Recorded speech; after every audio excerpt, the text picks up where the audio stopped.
सुत हनुमान की जय, छत्रपती शिवाजी महाराज की जय, छत्रपती संभाजी महाराज की जय, जय श्रीराम, जय श्रीराम। देश कबल बजरंग दल, देश कबल बजरंग दल, देश की रक्षा कौन करेगा? बजरंग दल, बजरंग दल। जय श्रीराम, जय श्रीराम, जय श्रीराम। जिहादी हटाओ, देश बचाओ, जिहादी हटाओ, देश बचाओ, जिहादी हटाओ, देश बचाओ।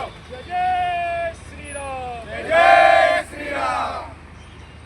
सियावर रामचंद्र की जय, पवन सुत हनुमान की जय, जय श्रीराम, जय श्रीराम, जय श्रीराम, जय श्रीराम, जय श्रीराम, जय श्रीराम। देश कबल बजरंग दल, देश कबल बजरंग दल, देश की रक्षा कौन करेगा? बजरंग दल, बजरंग दल, देश की रक्षा कौन करेगा? बजरंग दल, बजरंग दल। जिहादी हटाओ, देश बचाओ, जिहादी हटाओ, देश बचाओ। जय श्रीराम, जय श्रीराम। अरे या जिहाद्यांचं करायचं काय? खाली डोकं वर पाय, या जिहाद्यांचं करायचं काय? खाली डोकं वर पाय। अरे या जिहादी मानसिकतेचा धिक्कार असो, धिक्कार असो, धिक्कार असो। अरे जिहादी हटाओ, देश बचाओ, जिहादी हटाओ, देश बचाओ। आपल्या जिल्ह्यातील 2 महंत आहेत. 2 महंत त्यांचं या यादीमध्ये नाव टाकलं. ज्यांनी यादी केली ना त्यांची लायकीच नाही यादी करण्याची. पहिली गोष्ट, या 2 संन्याशांची नावं टाकण्याची यांची लायकी नाही आहे. स्वतः शरदचंद्र पवार आणि त्यांच्या चेल्यांची सुद्धा लायकी नाही आहे. ज्यांनी स्वतःच्या अंगाला भस्म लावलेला आहे, त्यांनी आपला संसार न थाटता केवळ जगाच्या कल्याणाकरता आपलं जीवन समर्पित केलेलं आहे, त्यांच्या विरोधात बोलण्याची या लोकांची हिंमत होती कशी? आणि समाज यांचं ऐकून घेतो कसं? पण एक लक्षात ठेवा, गुरुवर्य महंत सद्गुरू रामगिरीजी महाराज आणि शांतीब्रह्म एकनाथ महाराज हे आमच्यासाठी दैवत आहे. आणि जर तुम्ही त्यांच्यावर ताशेरे ओढत असाल, त्यांच्याकडे बोट करत असाल, तर ते बोट कापण्याची सुद्धा आमच्याकडे हिंमत आहे. ओ मेनाऊनी आम्ही विष्णुदास, कठीण वज्रास भेदवायचे, ही तुकोबरायांची भाषा आहे. तुम्ही तुकोबरायाचे प्रमाणे देता ना लवंडे, तुकोबरायाची भाषा आहे का? भले तरी देऊ कासेची लंगोटी, नाथळाच्या माथी हनुकाठी, हे सुद्धा आम्हाला येतं. जसा झेंडा हातात धरता येतो तसा उलटाही करता येतो, हे आपण लक्षात ठेवायचं आहे. वारकऱ्यांना कृपा करून तुम्ही डिवचून वारकऱ्यांमध्ये फूट पाडू नका. आणि रामगिरीजी महाराज आणि भास्करगिरी महाराज यांचं नाव घेऊन आपण फार मोठा रोष आमच्या सर्व भक्तांचा उडवलेला आहे, हे तुम्ही कदापि विसरू नका आणि ध्यानात ठेवा. आपण बघत आहोत की हे हिरवं सावट हे दिवसेंदिवसा हे पसरत आहे. आपण जर बघितलं, याआधी इथं फूड जिहाद होता, लँड जिहाद होता, लव जिहाद होता आणि त्यानंतर आता कॉर्पोरेट जिहाद आलेला आहे. या कॉर्पोरेट जिहादच्या माध्यमातून हे धर्मांतरणाचं जाळं किती मोठ्या प्रमाणात वाढवत आहे आणि हे गजवाई हिंदचं विष किती मोठ्या प्रमाणामध्ये समाजामध्ये पेरत आहे हे आपल्या सर्वांच्या लक्षात येत आहे. TCS मध्ये जो किळसवाना प्रकार घडलेला आहे हा कित्येक कंपन्यांमध्ये घडत असेल. सरकारने याची सुद्धा सखोल चौकशी करावी. त्यानंतर TCS मधील जे धर्मांतरण करणारे जे HR असतील, जे TL असतील, या सर्वांची सखोल चौकशी करावी. कुठं ना कुठं आपल्याला समजलेलं आहे, प्रसारमाध्यमात प्रसारित झालेलं आहे की यांचं कनेक्शन काही आतंकवाद्यांबरोबर आहे. त्यामुळं यांच्यावर टाळासारखं ॲक्ट त्या ठिकाणी लागू करावा आणि धर्मांतर विरोधी कायदा हा लवकरात लवकर पारित करावा. त्यानंतर जी परतवाडामधील घटना आहे, किती नीच प्रवृत्ती आहे हे आपल्या सर्वांच्या समोर येत आहे. बॉडी काउंट वाढवण्याच्या नादामध्ये 180 तरुणींचं यांनी आयुष्य जीवन उद्ध्वस्त केलेलं आहे. आज त्या तरुणींच्या, त्या पीडितांच्या कुटुंबावर काय वेदना असतील, काय दुःखाचं डोंगर कोसळले आणि अक्षरशः त्या मुली शाळा कॉलेजांमध्ये जात नाही. अशा या नीच प्रवृत्तीचा आम्ही या ठिकाणी निषेध करतो. आणि सरकारने ज्या प्रकारे UP-मध्ये जे अशा प्रकारच्या आरोपींना कडक शासन होतं, ते महाराष्ट्र सरकारने जे हिंदुत्ववादी म्हणून घेतो स्वतःला, हिंदुत्वाच्या जीवावर जे निवडून येतात अशांनी त्यांची गाडी पलटी करावं, नाही तर कुठंतरी त्यांचा एन्काउंटर करावं, ही अशी आमची प्रमुख मागणी आहे. त्यानंतर जो राष्ट्रवादीचा जो प्रवक्ता आहे, जो आमच्या संतांवर जो बोलत आहे, किती दिवस आपण राष्ट्रवादी असेल, शरद पवार गट काँग्रेस असेल हे किती दिवस लांगुल चालन करणार आहे मतांसाठी, किती दिवस धर्मावर टीका करणार आहे. तुम्ही जर या गोष्टी सातत्याने चालू ठेवत राहिला तर आम्ही तुमचं महाराष्ट्रात फिरणं बंद करून टाकू. हा जो कोणी आहे अलावांडे जो कोणी आहे त्याला आम्ही आव्हान देतो का तुझ्या पुढे जर दम असेल तर तू आता उघडरित्या महाराष्ट्रात फिरून दाखव. जर तुला आम्ही फिरू दिलं तर आम्ही बजरंग दलाचे कार्यकर्ते म्हणून तुला काय धडा शिकू हे आम्ही तुला दाखवून देऊ. आज देशभरामध्ये जो हिंदूंच्या मुलींवर अत्याचार होत आहे अशा या लव जिहाद्यांना धडा शिकवण्यासाठी विश्व हिंदू परिषद, बजरंग दल तसेच दुर्गा वाहिनी सतत त्यांच्या पाठीशी आहे. ज्या ज्या महिलांवरती मुलींवरती अत्याचार होत आहे तो अत्याचार थांबवण्यासाठी आम्ही पूर्णपणे ताकदीने मैदानात उतरलेला आहे. यापुढे ज्या कुणी जिहाद्यांना आमच्या हिंदूंच्या मुलींवर अत्याचार करायचा असेल त्यांनी प्रथमतः आमचा विचार करावा. कारण यापुढं ज्या मुलींवर अत्याचार होईल होऊ तर देणार नाही, पण ज्या मुलींवर अत्याचार होईल आणि जो कोणी नराधम अत्याचार करेल अशा नराधमांना कडक कारवाई करण्याचं शासन नंतर करेल, पण प्रथम आम्हीच कायदा हातात घेऊ. त्याचप्रमाणे आमच्या संत महात्म्यांबद्दल जो राष्ट्रवादी शरद पवार गटाचा जो विकास लवांडे नावाचा प्रवक्ता आहे तो कुत्रा आहे, त्याला प्रवक्ता म्हणण्याच्या लायकीचा नाही तो.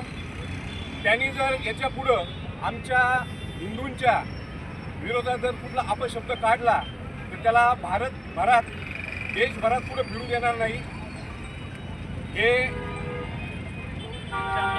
आंदोलनाच्या माध्यमातून तुम्हाला आज सांगू इच्छितो. त्याचप्रमाणे आज संपूर्ण आपल्या हिंदू महिला मुली असेल त्यांना प्रशिक्षण लाठीकाठीचं शिक्षण देण्याची गरज आहे. ते आपल्या दुर्गा वाहिनीच्या वतीने आपण दिलं पाहिजे. त्यांना सक्षम बनवण्याचं काम आपण केलं पाहिजे. जय श्रीराम. शरदचंद्र पवार आहे, साठी आणि बुद्धी नाठी याप्रमाणे त्यांची बुद्धी आता नाठी झालेली आहे असं आम्ही वारकरी समजतो. मुळातच नागपूरच्या एका भाषणामध्ये मी रामायण महाभारत मानत नाही असं स्वतः शरदचंद्र पवार साहेब बोललेले आहेत. दुसरी गोष्ट त्यांचे चेले जितेंद्र आव्हाड हे स्वतः असं म्हणतात तुकाराम महाराज वैकुंठाला गेले नसून त्यांचा खून झालेला आहे. प्रभू रामचंद्र मांसाहारी आहे आणि वारकरी संप्रदायात घुसखोरी केलं असं म्हणतात. रामायण महाभारत जर तुम्ही मानत नाही तर वारकरी संप्रदायाचा रामकृष्ण हरी हा मंत्र आहे. हा तुम्हाला मान्य आहे का मान्य आहे? आणि तुम्ही वारकरी संप्रदायातील अशा महान महान व्यक्तींना घुसखोर म्हणतायत की ज्याच्यामुळे आज संबंध महाराष्ट्रातला जो वारकरी आहे तो दुःखांकित झालेला आहे. ठीक आहे, तुम्ही वयस्कर आहात, तुमचा आदर आम्ही करतो, पण तुमचा आदर तुमच्या ठिकाणी. तुम्ही तुमच्या राजकीय क्षेत्रामध्ये जगाला काय मार्गदर्शन करायचं ते करा. वारकरी संप्रदायामध्ये वारकरी लोकांनी काय करावं हे कृपा करून आपण शिकू नये. आता ही टोपी आम्ही घालतो, हिला तुम्ही गांधी टोपी म्हणायला सुरुवात केली. मला सांगा, गांधीजींनी ही टोपी कधी घातली का? अहो, ही टोपी खरी वारकरी टोपी आहे, हिला तुम्ही गांधी टोपी म्हणायला लागले. मग खरी घुसखोरी कोणी केली?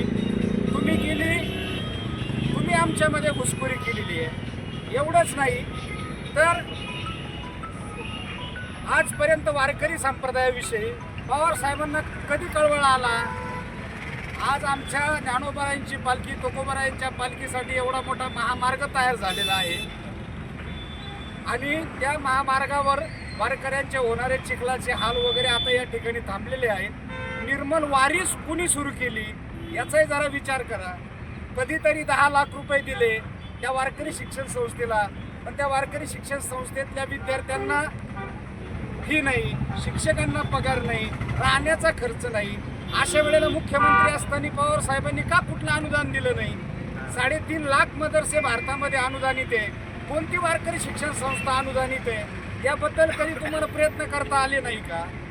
ज्ञानोबरायांच्या सोहळ्यात तुकोबरायांची आरती घ्यायची नाही, तुकोबरायांच्या सोहळ्यात ज्ञानोबरायांची आरती घ्यायची नाही. तुम्ही साक्षात ज्ञानोबराय तुकोबरायांना सुद्धा वेगळं करण्याचा प्रयत्न केला. हे षडयंत्र काय वारकऱ्यांच्या लक्षात येत नाही का साहेब? आणि एवढंही करून तुम्ही आज आम्हाला डिवसण्याचा प्रयत्न करताय. बरं, तुम्हाला धर्मांध फक्त वारकरी संप्रदायात दिसतात. प्रत्येक जिल्ह्यामध्ये आज हाऊस उभारलेलं आहे. तुम्हाला जर एवढा वारकऱ्यांचा कळवाळा वाटतो तर मग का वारकरी भवन तुम्ही निर्माण केलं नाही तुमच्या काळामध्ये? आज भवन का बरं तुम्ही निर्माण केलं? बरं धर्मांध म्हणता, इफ्तार पार्टीला तुम्ही जाता, त्या कुराणमध्ये पृथ्वी चपटी लिहिलेली आहे, मग ते धर्मांध नाही आहेत का? कुराणमध्ये असं लिहिलेलं आहे का पृथ्वीच्या भोवती सूर्य फिरतो, ते धर्मांध नाहीत का? ते तुम्हाला धर्मांध वाटत नाही का? तुम्हाला आमचे संत धर्मांध वाटतात का? पण एक लक्षात ठेवा, वारकरी आता सजग झालेला आहे. वारकरी आता तुमच्या भूलथापांना बळी पडणार नाहीये. आम्ही सजग आहोत, सावध आहोत. त्याच्यामुळे तुम्ही यादी जाहीर केली ठीक आहे, पण याच्या पुढे तुम्हाला कितीही याद्या जाहीर करायच्या असल्या तरी करा, पण याचे पडसाद तीव्र उमटतील हे मात्र लक्षात ठेवा. विकास लवांडे तर हा एक फक्त चेला आहे. हे तुमचे चेले छपाडे जे तुम्ही घुसवलेत आमच्यामध्ये, आणि काही कीर्तनकार सुद्धा तुम्ही घुसून अक्षरशः वारकरी संप्रदायाचा फट्ट्याबोळ करण्याचा प्रयत्न करून राहिले. ते षडयंत्र कदापि आम्ही होऊ देणार नाही, हे लक्षात ठेवा. आज या ठिकाणी आम्ही आमचं जे काम चालतं किंवा आमच्या धर्माचं जे काम चालतं ते संतांच्या आदेशावरून आमचं काम चालतं किंवा आमची संस्कृती आम्ही लक्षात ठेवून हे जे काम करतो, आणि हे काम करताना जर आमचे विश्वस्त किंवा आमचे जे आधारस्तंभ आहे त्यांचं नाव जर यामध्ये येत असेल, भास्करगिरी महाराज, रामगिरी महाराज, तर या गोष्टीचा आम्ही निषेध करतो. आणि जर आम्ही आमच्या पद्धतीने आमच्या धर्माचा प्रचार करतो, आम्ही आमच्या मुली बाळींना लेकींना वाचवण्याचा प्रयत्न करतो, हे काम करताना आम्ही कुणाच्या आज्ञेत मदत नसतो. पण जर तुम्ही आमच्या शेपटावर पाय देणार असाल तर आम्ही तुम्हाला मुळापासून उठून टाकण्याचा आमच्यामध्ये तेवढा दम आहे. आमच्या सहानुभूतीचा किंवा आमच्या सहनशक्तीचा अंत कुणीही पाहू नये. दुसरी गोष्ट, नाशिक येथे झालेला हा घाणेरडा प्रकार, मी मुलींना किंवा आपल्या महिलांना आव्हान करते की तुम्ही डोळे उघडून जगण्याची तुम्हाला गरज आहे. जर सरकार हे जर डोळे झाकून बसलं असेल किंवा सरकारला जर एखाद्या गोष्टीची भीती असेल तर सरकारने ती गोष्ट सांगून द्यावी. यासाठी सरकारला जर बुलडोझर कार्य करण्यासाठी, जर बुलडोझर चालवण्यासाठी सरकारला कशाची भीती असेल तर हे सरकारने सांगून द्यावं, प्रशासनाने सुद्धा सांगून द्यावं. आम्ही किती वेळा निवेदन करणारे, किती वेळा आंदोलन करणारे, प्रत्येक वेळी लव जिहाद होणारच आहे, प्रत्येक वेळी या सर्व गोष्टी होतातच आहे. या सर्व गोष्टी जर सरकारने कंट्रोलमध्ये जर नाही आणल्या, जर सरकारने बुलडोझर कार्य जर सुरू नाही केलं तर काय फायदा आहे सरकारचा? आणि हा कायदा अनुषंगाने जर आम्ही सर्व जातो आणि हा लव जिहाद विरोधी कायदा हा आलाच पाहिजे. हा कायदा आणण्यासाठी अजून किती हिंदू मुलींचा बळी जाणार आहे, किती हिंदू मुली या अत्याचाराला बळी पडणार आहे. 180 मुलींचा आकडा गेला आहे. याचप्रमाणे तुम्ही बाकीच्या कंपन्या सुद्धा जर शोधल्या तर हा आकडा नक्कीच हजारोंच्या पार जाईल. फक्त ही कंपनी आज आपल्या समोर आली आहे. अशा काही कंपन्या असतील, नाशिकमध्येच नाही, पुणे, मुंबई, अशा खूप मोठ्या ठिकाणी अशा ज्या कंपन्या आहेत की तिथे सुद्धा आपण चौकशी करणं गरजेचं आहे. आणि अशा महिलांनी सुद्धा आम्हाला संपर्क करावा जर तुम्ही खरंच धोक्यात असाल. आणि आम्ही त्यांचं नाव सुद्धा समोर येऊ देणार नाही, पण अशा जिहाद्यांना आम्ही नक्कीच धडा शिकवू. जय हिंद, जय महाराष्ट्र. जिहादी हटाओ, जिहादी हटाओ. अरे जय श्रीराम, जय श्रीराम, जय श्रीराम, जय श्रीराम. देश का बल बजरंग दल, देश का बल बजरंग दल. देश की रक्षा कौन करेगा? बजरंग दल, बजरंग दल. धर्म की रक्षा कौन करेगा? बजरंग दल, बजरंग दल. या जिहादींचं करायचं काय? खाली डोकं वर पाय, या हरामखोरांचं करायचं काय? खाली डोकं वर पाय.